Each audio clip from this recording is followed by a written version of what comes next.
Ils sont favorables jusqu'à ce que ça n'arrive pas à côté de chez eux. Parce que la réalité aujourd'hui des différents problèmes qui sont sous-jacents à la politique pénitentiaire, c'est que sur la question de la construction de places de prison, vous avez un certain nombre d'élus locaux, mais également de citoyens qui ne veulent pas que des places de prison, qu'une prison ouvre à côté de chez soi. Donc effectivement, c'est tout un problème dans la société qui, effectivement, chacun veut plus de places de prison au niveau national, mais n'en veut pas chez soi. Et Gérald Darmanin dit ce soir, il faut que les élus locaux nous aident justement pour qu'on gagne du temps et qu'on puisse effectivement construire des places de prison et des prisons, de nouvelles prisons, là où il y avait des réticences jusqu'à présent. Exactement, et c'est tout l'enjeu. L'enjeu, c'est d'avoir une politique pénale et une politique de sécurité qui soit globale. Il faut prendre les chiffres un par un. Le premier problème, c'est qu'en réalité, vous avez de plus en plus de fous, de tarés, de malades, de criminels dans notre société. Pourquoi? La preuve, c'est que le nombre de personnes qui ont une peine de prison a augmenté de 60% entre 2000 et 2020. Or, la population française a augmenté que de 20% dans le même cas. Donc, c'est-à-dire qu'on a 3 fois plus de gens dangereux dans notre pays, alors même qu'en plus, on évite la peine de prison en France. Donc, on a 3 fois plus de personnes qui sont dangereuses dans notre pays. Donc, ça veut dire qu'il faut mettre en place une politique de sécurité qui soit globale. Et pour cela, il y a effectivement la question des moyens, ça a été dit. La France dépense 70 € par habitant pour la justice, lorsque dans les autres pays, notamment aux Pays-Bas ou en Allemagne, c'est plutôt 120, 130 €. Donc ça, c'est un premier problème. Le deuxième problème, c'est ce que je viens de vous dire, c'est la question du fait qu'aujourd'hui, les élus locaux n'en veulent pas et les Français, certains collectifs, dès qu'il y a des places de prison qui sont construites, déposent des recours. Donc la proposition que nous on fait, c'est qu'il faudrait effectivement, sur le modèle de la Notre-Dame, on a réussi à rebâtir Notre-Dame en moins de 5 ans. Il faudrait qu'il y ait une loi spéciale, donc c'est-à-dire que le Parlement vote une loi spéciale pour que l'on puisse justement créer des places de prison, parce qu'aujourd'hui, une politique de sécurité ne se décrète pas. Il faut absolument qu'elle soit mise en œuvre pour le bien des Français. Ça me paraît être une évidence. Je souris quand vous évoquez une loi spéciale, parce que c'est quelque chose maintenant qu'on entend à tout bout de champ. Une loi d'exception. Il faut une loi spéciale pour Mayotte, il faut une loi spéciale pour les prisons. Un autre exemple, on a travaillé sur la question du bilan des émeutes. En 2023, l'été dernier, il y a eu on a fait le bilan des émeutes, justement, les plus grandes émeutes que notre pays ait connues. Et qu'est-ce qu'on a vu? En fait, on voit que 60% des personnes qui ont été mises en cause lors des émeutes, donc des émeutiers, des racailles qui se sont attaqués à des biens publics, à des personnes, etc., ont été jugés sous comparution immédiate pour effectivement avoir une immédiateté du jugement. Et effectivement, on voit que ça fonctionne. Le problème, encore une fois, c'est la question du prononcé de la peine. Parce que lorsque vous regardez ensuite, après, dans le détail, pour chacun des émeutiers, vous avez des peines qui sont inférieures à 1 an. Et on se retrouve avec le même problème, c'est-à-dire qu'aujourd'hui, vous cassez une école, vous cassez un magasin d'audiovisuel français et vous n'allez pas en prison. Et donc, si vous ne construisez pas de prison, et c'est pour ça que je parle de loi spéciale, ça vous fait effectivement sourire, je comprends, mais si aujourd'hui vous ne construisez pas de place de prison et vous ne forcez pas la main aux élus pour le faire, alors effectivement on aura un problème d'impunité totale dans notre pays et on va se retrouver à commenter les mêmes affaires tous les ans, alors même que justement des choses sont possibles à faire. Et quand on voit le modèle des Pays-Bas, ça fonctionne. Alors il se trouve précisément que Gérald Darmanin, c'est tout bonnement insupportable pour les Français. Parce qu'en fait, pour les Français, il y en a pas beaucoup qui, effectivement, ont du mal à payer des téléphones, des télés pour leurs enfants ou pour leur famille, etc. On est même lors de la période de Noël. Et de plus en plus de Français ont la sensation, c'est les enquêtes qualitatives qui nous le montrent, que la prison, c'est devenu, effectivement, une sorte de lieu une colonie de vacances. On se rappelle également... Ce qui n'est pas vrai. Ce qui est quand même loin d'être le cas. Parce que les conditions de détention sont quand même absolument lamentables. Mais c'est ce que pense, malheureusement, une partie de nos concitoyens. Et donc, ça s'explique par justement l'image qui est renvoyée de certaines fois de la prison. Notamment, je me rappelle du fameux Koh-Lanta qui avait été organisé en 2022 par l'administration pénitentiaire dans une prison. À Fresnes, avec justement la sensation qu'on pouvait s'amuser en prison également. Oui, mais ça me semble être davantage de l'ordre de la sensation que de la réalité. Mais les Français le disent cela. Vous avez raison de dire que c'est perçu comme tel les Français par les disent cela. Français. Et donc, il faut effectivement rompre avec cette sensation des Français. Et donc, pour cela, il faut effectivement remettre de l'ordre dans les prisons. Mais pour remettre de l'ordre dans les prisons, je suis obligé de rejoindre ce que vient de dire mon collègue Pierre-Henri, c'est qu'on est obligé de recruter davantage de personnel et surtout de mieux les revaloriser. À un moment donné, ce n'est pas normal aujourd'hui que l'on fasse un métier très difficile comme surveillant pénitentiaire et que l'on soit payé 1 500, 1 600 €. Et donc, c'est effectivement vers cet angle-là, je pense, de la revalorisation des métiers dans l'administration pénitentiaire. Vous savez aussi qu'il y a de moins en moins de gens qui passent les concours aussi de l'administration pénitentiaire. C'est par ce métier-là, par ce biais-là, que l'on va justement pouvoir lutter contre la propriété. Maître Bovis, ouais, juste, je vais pas... assassiné, etc.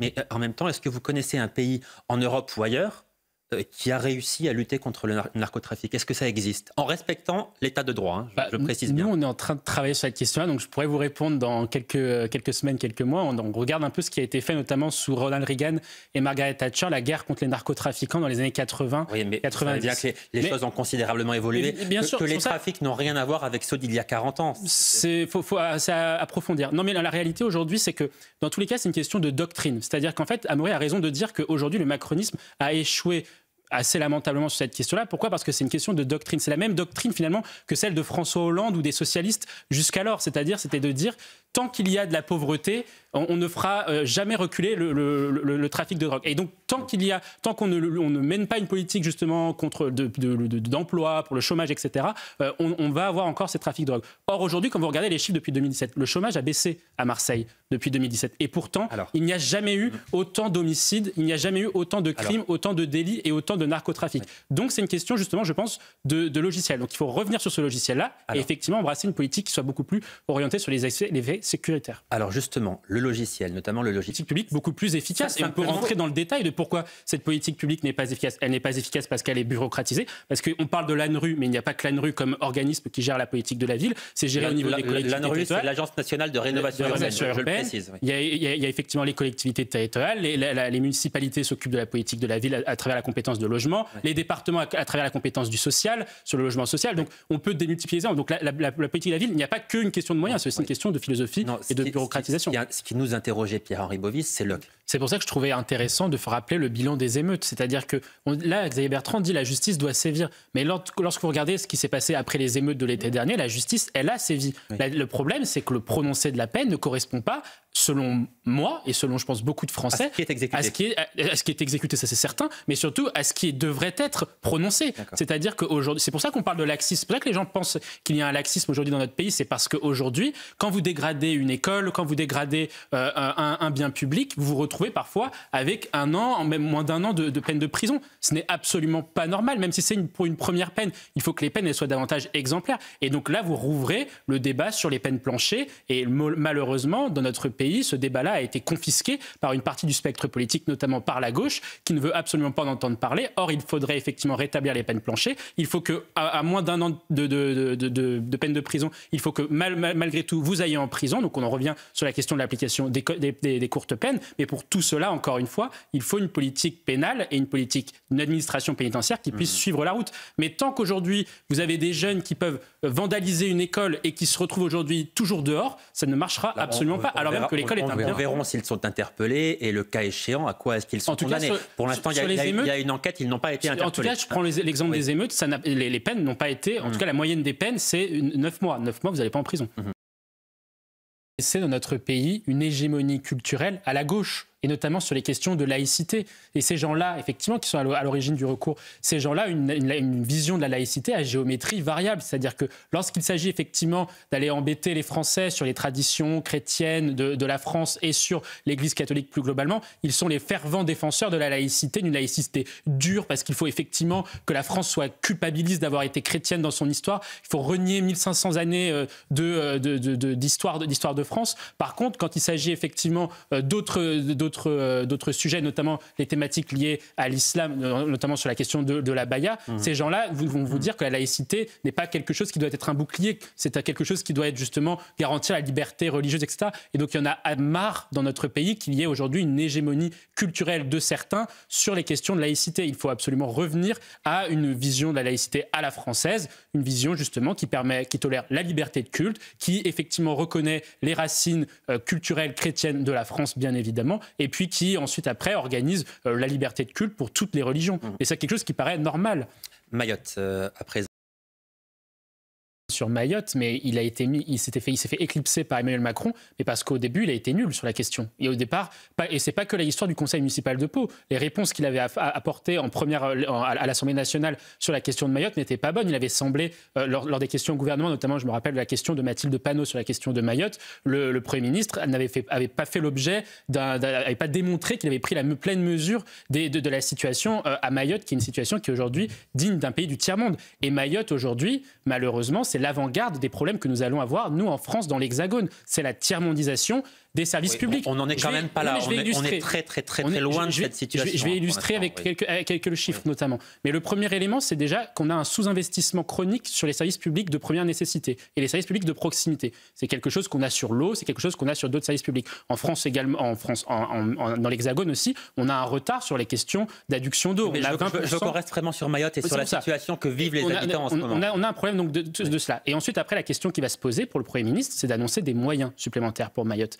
Seulement, les moyens, effectivement, dans un contexte de raréfaction budgétaire avec le vote du budget, c'est compliqué à trouver. Mais la réalité aujourd'hui, c'est que sur Mayotte, comme sur le reste des Outre-mer, on a une logique qui n'est pas la bonne logique. C'est-à-dire que l'on a 50% à peu près, entre 45 et 50% de dépenses sociales à l'égard de nos compatriotes. Et pour autant, à Mayotte, il y a toujours 70% de pauvres. Donc ça démontre bien qu'il y a un problème dans le logiciel et dans les réponses qu'apporte l'État. C'est comment est-ce qu'on vient en aide à cette habitante qu'on a entendue, qui a tout perdu, qui n'a plus de toit sur la tête, qui nous dit qu'elle n'a plus d'eau et que depuis 10 jours, elle vit ce qu'on peut appeler un véritable enfer. Au fonctionnement de l'État. Et surtout, c'est que l'État français, dans le projet de loi de finances, il y a 15 milliards d'euros d'aide publique au développement. Avec une aide publique au développement dans certains pays qui va financer des projets effectivement d'adduction d'eau, des projets d'infrastructure d'eau. Alors j'ai rien contre l'idée de ne pas subventionner de ce type de projet-là dans des pays comme le Sénégal, la Côte d'Ivoire ou la Guinée, mais à un moment donné, comme vous l'avez très justement rappelé, on est là face à des citoyens français et ceux-ci ne bénéficient pas des services publics de proximité et des services publics de première nécessité. Et donc on a face à un paradoxe parce qu'après on va expliquer que l'État manque de moyens, que l'État manque d'argent pour pouvoir aider Mayotte, mais ce n'est pas vrai. Aujourd'hui, il y a des ressources financières que l'on peut aller trouver, il y a effectivement l'argent que l'on peut donner, de l'aide publique au développement que l'on peut flécher davantage vers Mayotte. Il y a aussi également, comme je le rappelais, un certain nombre d'aides sociales qu'on déverse à tout va dans les Outre-mer depuis des années.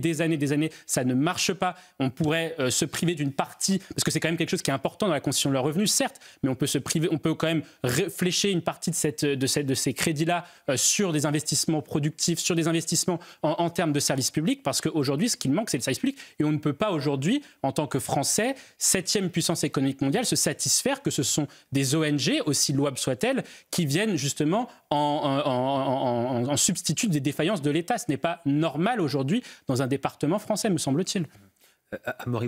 Sauf à changer de doctrine. C'est-à-dire que vous pouvez considérer aujourd'hui en France que depuis 40 ans, on a fait des mauvais choix en termes de politique de sécurité parce que... Oui, d'accord, mais comment on fait budgétairement ? Non mais oui, je vais y venir. Parce que justement, aujourd'hui, on a augmenté les dépenses sociales de manière colossale pour enrayer la pauvreté. Et au final, on se retrouve avec 9% de pauvres. On a 33% de dépenses sociales, 9% de pauvres. On n'est pas meilleur que les autres pays européens.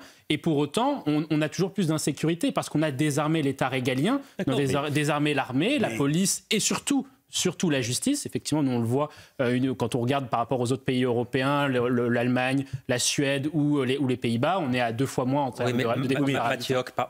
La réalité, c'est que le gouvernement va présenter son budget le 15 février prochain. On peut imaginer que ça ne sera pas un budget qui va révolutionner absolument tout ce qui se fait dans ce pays depuis 40 ans. Non, mais évidemment, c'est pas ce que je dis. De toute façon, et c'est là où on peut reporter la faute politique sur Emmanuel Macron, quand même, qui a enclenché une dissolution justement parce qu'il avait peur du non-vote du budget par les Républicains avant la dissolution. On se retrouve finalement sans budget voté en début décembre. Donc ça c'est un problème. Donc effectivement, et puis après Michel Barnier est dans une situation impossible où il arrive aux responsabilités fin septembre, mais il faut faire effectivement 60 milliards soit d'économies, soit d'augmentation d'impôts. Parce qu'il y a eu des dérapages budgétaires excessifs. Donc non, la réalité c'est qu'il faut donner des indicateurs. Je ne dis pas qu'on va tout changer en un budget, mais on peut quand même effectivement tailler dans certaines dépenses de manière au moins symbolique pour pouvoir montrer que la politique aujourd'hui, l'intérêt général, parce qu'on est aujourd'hui dans une logique plutôt de gouvernement, plutôt d'union nationale, c'est pas vrai, mais on est dans une logique justement d'intérêt général. Il faudrait être dans une logique d'intérêt général et on peut considérer que la France doit arrêter de dépenser sur certaines dépenses et dépenser davantage sur d'autres. C'est quelque chose qui paraît logique. Oui, il y a un autre.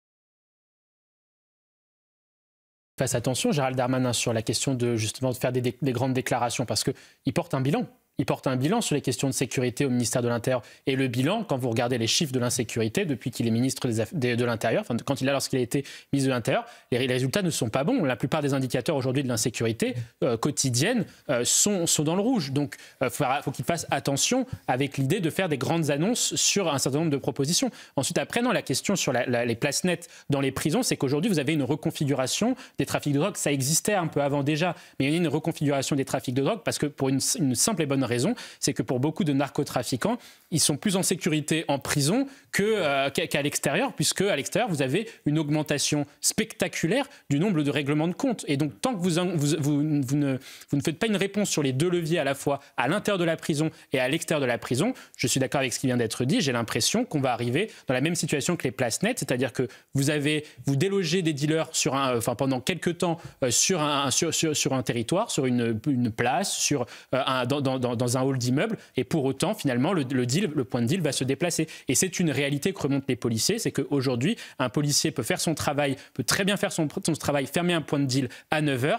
Malheureusement, le point de deal est rouvert à midi ou à 17h. Alors, puisqu'on parle de point de deal, Gérald Darmanin a dit... Sur le recrutement des magistrats, certes, il en faut plus, mais il faut surtout diversifier le recrutement des magistrats aujourd'hui. Il y a une école qui s'appelle l'École nationale de la magistrature qui a un monopole sur la formation des juges et qui, effectivement, avec notamment le syndicat de la magistrature, fait perpétuer une certaine idéologie que l'on a aujourd'hui dans la justice. Donc, à partir de ce moment-là, quand vous avez une certaine caste qui préempte une fonction dans l'administration, c'est vrai que donc, de fait, il faut diversifier le recrutement. Mais ensuite, au-delà de ça, je pense que la question sur le trafic de drogue, c'est qu'il faut poser les bons constats sur le trafic de drogue. Et effectivement, les bons constats sont les suivants. C'est qu'on a une augmentation spectaculaire du nombre d'infractions liées au trafic de stupéfiants. Dans les années 70, on était à 10 000, 15 000 infractions. Aujourd'hui, on est quasiment à 220, 270 000.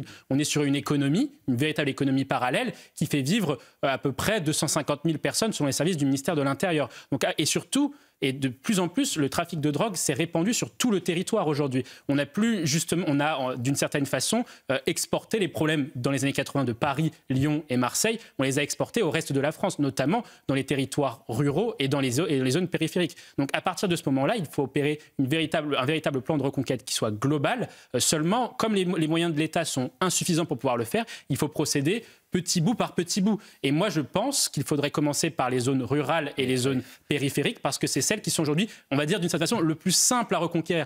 Marseille, Paris, Seine-Saint-Denis, vous allez dans des lieux aujourd'hui où vous êtes là même, mais vraiment, on voit une mexicanisation. Ce que vous dites est à la fois vrai et insupportable. Alors, pas vous, mais le fait de dire...